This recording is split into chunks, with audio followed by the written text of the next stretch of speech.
Mr. President muddo fara badan ayaad ciidamada ka tirsanayd askari baad ahayd markii dambana nin sarkaal ayaad noqotay marka ninka askariga ah ee Soomaaliga ah fikradda uu ka qaba waa maxay diinta Islaamka jaalle waxay la tahay taasu waa iska su'aal saad u sheegtay ba shakhsi noqon karta laakiin waxaan ka leeyahay dadka kan Soomaalida oo askari iyo raaciyadba kulligeed waxa weeye Islaam weeye dintiisu waa Islaam muxuu ahaa diimaha kale tan dad kama qabaanin oo kuwa muxuu ahaa qadida kristaanka iyo dawladaha kale diimaha kale ma aha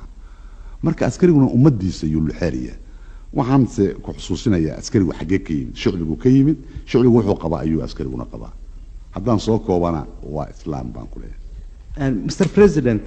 maadaama shaqo fara badan oo culusi ay dusha ka saaran tahay maanta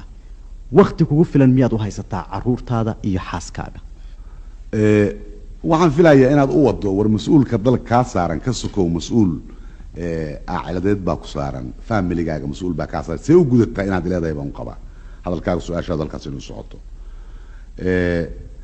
caruurtayda iyo xaaskayga waxaan u sheegay markii revolutionka aan samaynay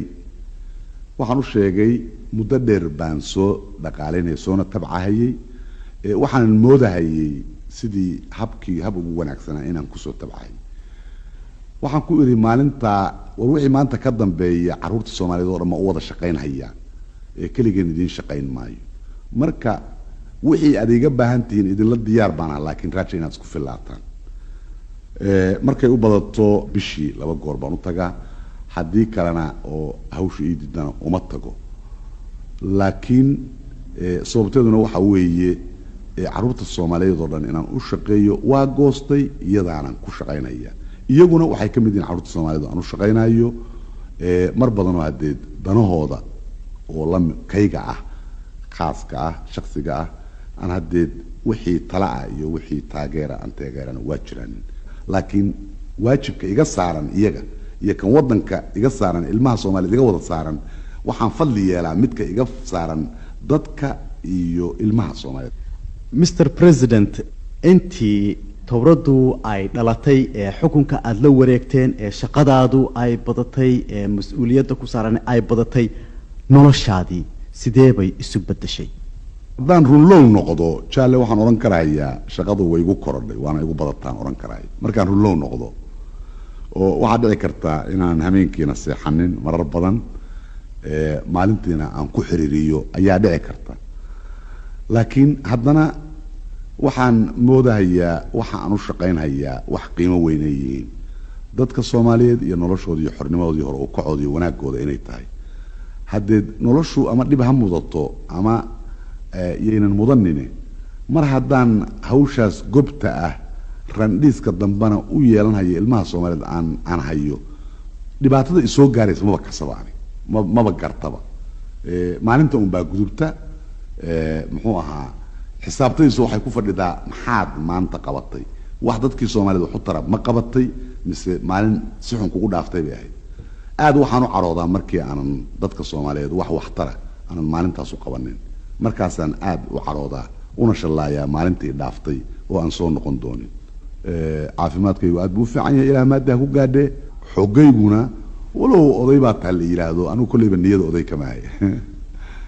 waxaan isleeyahay aad baad u xoog badan tahay qolo badan oo dhalinyaro markay daasho wali waa taagnaa anigu hawshan qabanhayaana ujeedada dheer iyana gunto ay tahay inay tahay mid ummadda Soomaalida wiilkii gunnimo ka furan doonta Mr. President markaadan shaqeynaynin arrimaha aad ku madadaalato ee hawbiga ku ah maxaa kamid ah wallahi mar aan shaqeyn ma arkin wax aan micno lahayn mooye mar kastaba shaqa waa taala waan xusuusanahay noloshu xad ilaa xad inay soconayso intaanu noolahay dadka naga inaan iyo dalka naga u shaqeynayaan jecel saasaana waqti badan u lahayn laakiin markii aan shaqada ku daalo si shaqada haddana aan xoog ugu sii yeelano meelaha aan aadaa waxaa ka mid ah xarunta dhexdeeda geedkan la yiraahdo big bombka aan ku madadaasho waxaa kaloo ka mid ah inaan volleyballka isagana aan askarta iyo ama dadka saaxiibada aan la ciyaaro haddii ay ii soo gashana haddaan faras helo waa jeclahay inaan eriyo cabaar waxyaalahaas baa ka mid ah wixii ii weheliya waxaa weeye shaqada iyo sigaarkana waa ogtoo aad baan yaan u cabbaa koofigana aad baan u badsadaa Mr. President waxaan jeclahay in aan ku weydiiyo shaqada aad qabato ta aad ugu jeceshahay runtii shaqada dalku ma kala leh mid la jeclaa mid gaara laakiin kolleyba anigu waxaan ugu jeclahay marka aan hayo waxa durbadiiba teegaaraya ama wax u tarahaya dadka agoonta ah iyo dadka curyaanka oo Soomaalida oo dadka aad u liita markaasaan ugu jeclaa ama ninka aan shaqada haynin oo gaajaysan oo suuqa jooga marka aan wax la doonayo yaan ugu jeclaa sida runta shaqooyin kale aan aad u jeclay waxa weeye kuwa dadku waagi hore Soomaalida ay ka faani jirtay oo matalan beer falida inaan beerta wax ka falo taasna waa ka helaa shaqaalaha dadka inaan ku dhex jiro ama beerleyda oo muxuu ahaa shaqadaas qabanaya amaba aan la noolaado oo aan dhexdooda ku jiro oo markaan ku jiro xataa haddaan buko mar badan waa ku biskooda sida xaqiiqda Mr. President tan iyo intii ay dhalatay towradu hawlo fara badan iyo shaqo fara badan ayaad qabateen waa maxay arrimaha kuugu waaweyn ee maanta aad isleedahay maydnaan qaban Charles aan hore kuugu sheegay annagu ma moodayno wax badan inaan qabanay maxaa wacay ninaan hadee abaalba kaga rabnay ma jiro waajibna saaraabay ahayd noomana ay ogolaan karin wax weyn inaan qabanno dhaqaalaha dalku nooma ogolaan karin iyo sabab badan oo kaleeto oo markii dal uu ku dhaqmaayo horay isugu dhaqmi jiray nidaam aan muxuu ahaa maslaxadiisa haynin markii laga soo baxo oo nidaamka cusub aan la gaarin waad garan karaysaa wuxuu socodkoodu sidii la rabay ma noqdaan marka saasaanan u qabin wax weyn inaan qabanay laakiin waxaanu isleenahay marba kolley wixii idin soo gaara suga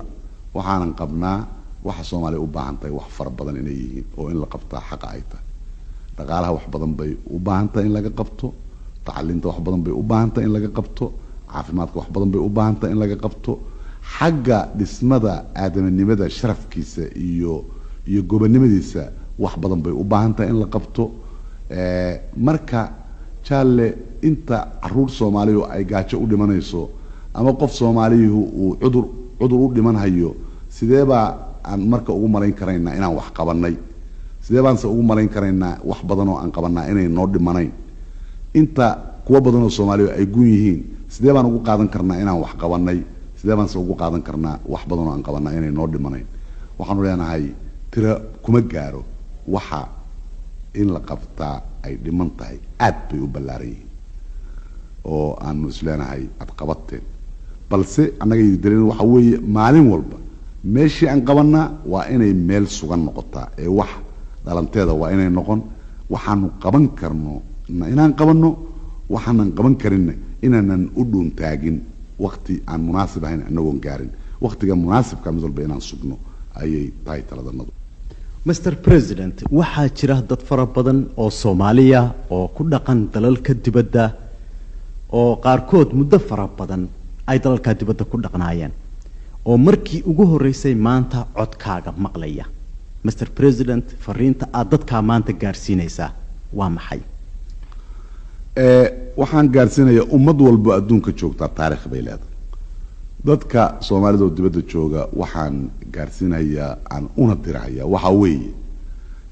xornimada Soomaaliyeed markii ay isku bilowday inay baadi goobto u halganto dadka dibadda jooga qayb weyn bay ka qaateen waxayna uga qaateen si gobonnimo ah waxay uga qaateen xoolahooda waxay uga qaateen codkooda waxay uga qaateen in ay istaageeraan isjeclaadaan inay ka soo biskoodaan amaba ay ka fogaadaan wixii sabab u noqon karay oo firdhinayay taasoo ay ka mid tahay qabyaaladda iyo xasadka iyo nabcaanta iyo eed oo haysiga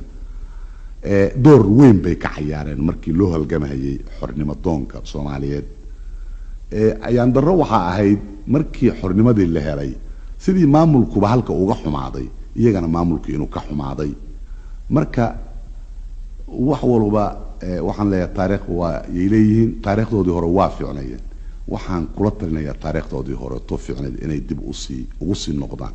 sida hadday xusuusan yihiin maalintii horreysay aanu iri meeshii wadaninimada aan kaga tagnay ayaanu ka qaadayna wadaninimada markaanu u diriraynay Soomaali mid bay ahayd calankeeda inay heshay doonaysay madaxeeduna xornimo uu u banaanaado adoonnimo ay ka dulkacdo marka tilaabadii labaad oo ahayd dhaqaalahooda iyo tacliintooda iyo caafimaadkooda inay dhisaan yaa laga tegay annagu tiibaan ka bilaabaynaa waaniga iri markaasaan xarigii hore oo saas dhalay xornimada dhalay iyo midka kan xornimadii kaamil yeelahaya ayaan isku guntaynaa baan iri waagaas iyagana waxaan weydiisanay inay xarigii meesha isaga guntaaniin oo gobonnimada meeshay uga halgami jireen ay uga halgamaan qofku wuxuu ku sharaf leeyahay dalkiisa haddii uusan dalkiisa aaminsanayn oo uusan daafacaynin oo uusan ku dhaadanaynin oo uusan ku dhaaranaynin wax xushmadaynaya ma jiraan ay oo kale tayuu la mid yahay duurka wareegaya waxaanu leenahay meeshiinni ka qabsada saad awalba ugu faani jirteen Soomaali baana faankaasuna mid runa suu u noqdo waxtar dalkiina u ahaada xataa khaarijka dad joogtaan waxaanu leenahay hadda anagu xoolo noo soo dira malihin oo ilaah mahadiis waxaanu leenahay kulli waa dadaalayna laakiin waxaanu leenahay qiirada wadaniga ah ha idinku weynaato taas baa gobonimadiina ku jirtay sida lagu gartaa inay kugu weynta in kale waxa weeye markaad walaalka Soomaaliga aad jeclaato oo aad taageerto oo aad la heshiiso oo hadduu wax ka qabay aad cafido oo aad ku tacabto xataa isagoo hadduu garad xun yahay wata meelaha lagu gartaa waxa lagu gartaa markaad ka dhidhido markii magaca Soomaalida wax loo dhimahayo waxa lagu gartaa si fool xun adigu inaadan u soconin markaad khaarijka joogto waxyaalaha lagu gartaa waxa weeye itixaad iyo urur inay leeyihiin dadka meeshaas wada joogo Soomaalida intii meel joogtaaba dad isjecel oo urursan inay yihiin oo kooda liita ay taageeraan oo qaaraamaan oo wax u ururiyaan oo haddii uu u baahan yahay oo shaqo haysanin dhoofiyaan oo dalkiisa u soo dhoofiyaan ilaa kulliba meesha aan foolxumadiisa ninna uusan wax ku oran karin waa dalkiisa hooye kulliba dalkaaga saan u sheegay dhibaato kasto aad ku qabto waa naqalkaaga gudihiisii marka dad badan hadda waxa dhici karta duurka wareega oo aan shaqo haysanin oo lagu dilo oo lagu xumeeyo lagu hayaanadeeyo iyagana waxaan leenahay dalkiina ama shaqo ka hela ama shaqo ka helina kulliba unkiini weey waxaan leenahay haddii aad shaqo weydan soo noqdo dalkiina imaado oo u imaada kulliba shaqadii taala nasiibkaaga aad ka ordaysa ma aha markii la oran jiray yaa taqaana maanta waxay joogtaa Soomaali mar hadda tahay maxaad qabsan kartaa wixii shaqo marba soo baxa oo si xaqaya loogu qaybiyo dadka shaqada anigu midaas baan u dirayaa waxaan u dirayaa dalkiinu mar walbaba adinka baa iska leh haddaan soo koobo waxaan leeyahay dadka Soomaalida oo banaanka joogo dhowrta sharafkiina Soomaalinimada ah una shaqeeya dalkiina meel kastoo aad joogtaan sida ummadaha kaleba ay dalkooda ugu shaqeeyaan مثلا كوانا لا جوغا اجنبيه كوانا لا جوغا اجنبيga aan inta dhibta weyn ugu haysa kuwaas ajnabiga la joogo way dhibkeen ugu hayaan maxaa waay dalkoodii iyo dadkoodii u shaqeeyaan ee boqol wax kasta daan siin anaga noo shaqeyn maayaan xaqiiqdii wax dhalanteeda ay natusayaan laakiin xaqiiqdii dalkooda ay u shaqeeyaan marka maxaa u diiday kan kale to Soomaalida banaanka jooga sida kan uu yeelayo inuu isma yeelo taa baan ka rajaynaynaa marka inay ficilkooda halka uu gaaro oo ay ka qabsadaan saan mar hore u sheegay inay dhisaan dalkooda si ay iyagu dhowrmo iyo iyo tixgelis ay ku helaan waxaanan u farahayaa salaam ballaaran oo kaliya laab ah oo dadkii Soomaaliyeed ka wada socda oo qaraabadooda ka socda oo waalidkood ka socda ayaan u farahayaa dalkooduna waa sugahayaa annaguna waa uga sii shaqaynaynaa sida iyagu u jeclaan lahaayeen. Assalaamu calaykum waraxmatullaahi wabarakaatuh.